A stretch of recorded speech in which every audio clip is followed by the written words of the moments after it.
যা বলবো স্পষ্ট বলবো, যা কিছু করবে স্পষ্ট বলবো, কোন অবস্থায় মিথ্যা বলবো না। লিখে রাখতে পারেন, লিখে রাখতে পারেন।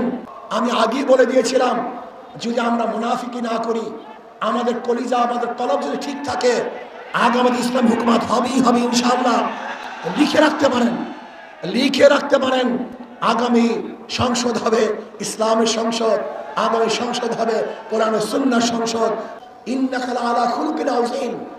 অর্থাৎ আমরা ইসলামী সংগঠন করি, আমরা মিথ্যা আশ্রয় নেই, ধোঁকাবাজি করি, এটা ইসলামী সংগঠনের কোনো সদস্যের চরিত্র হতে পারে না। যা বলবো স্পষ্ট বলবো, যা কিছু করবে স্পষ্ট বলবো, কোনো অবস্থায় মিথ্যা বলবো না। যদি আমরা মিথ্যা বলি, তাহলে আমাদের উপরে মানুষ আস্থা হারিয়ে ফেলবে, আমাদের কথা মানুষ বিশ্বাস করবে না। আসুন আগামী নির্বাচনে ঐক্যবদ্ধভাবে নির্বাচন করবে ইনশাআল্লাহ।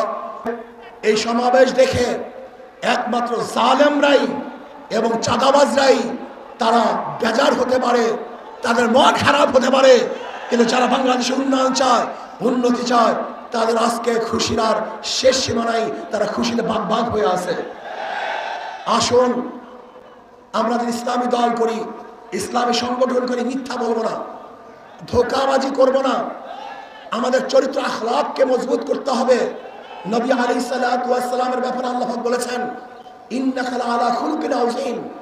অর্থাৎ আমরা ইসলামী সংগঠন করি, আমরা মিথ্যা আশ্রয় নেই, ধোঁকাবাজি করি, এটা ইসলামী সংগঠনের কোনো সদস্যের চরিত্র হতে পারে না।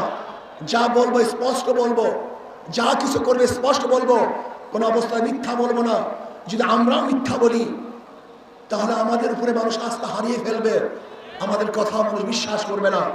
আসুন আগামী নির্বাচনে ঐক্যবদ্ধভাবে নির্বাচন করবে ইনশাআল্লাহ। আমি আগেই বলে দিয়েছিলাম, যদি আমরা মুনাফিকি না করি, আমাদের কলিজা আমাদের কলব যদি ঠিক থাকে, আগামী ইসলাম হুকুমত হবেই হবে ইনশাআল্লাহ। লিখে রাখতে পারেন, লিখে রাখতে পারেন। আগামী সংসদ হবে ইসলামের সংসদ, আগামী সংসদ হবে কোরআন ও সুন্নাহর সংসদ।